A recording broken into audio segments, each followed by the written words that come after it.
ప్రియమైన వాళ్ళారా, బాగున్నారా? మరొక వచనం ధ్యానించుకుందాం. లేవియాకాండం 23:34. ఈ 7వ నెల 15వ దినమున యెహోవాకు 7 దినములు పర్ణశాలల పండుగగా ఉండవలెను. పర్ణశాలల పండుగ లేదా సుక్కోత్ ఒక వారం రోజుల పాటు జరిగే వార్షిక ఉత్సవం.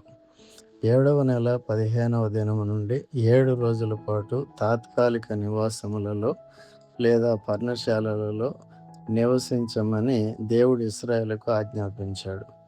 ఇది పంటను వేడుక చేసుకోవడానికి, అరణ్యములో వారి సంచారాన్ని జ్ఞాపకం చేసుకోవటానికి ఒక సమయముగా ఉంది.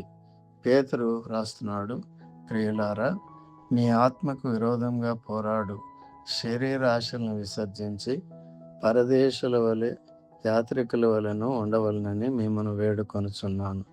అన్యజనులు మిమ్మను దుర్మార్గులని దూషించినప్పుడు వారు మీ సత్క్రియలను చూసి దర్శన దినమందు దేవుని మహిమపరచినట్లు వారి మధ్య మంచి ప్రవర్తన గలవారై ఉండుడి.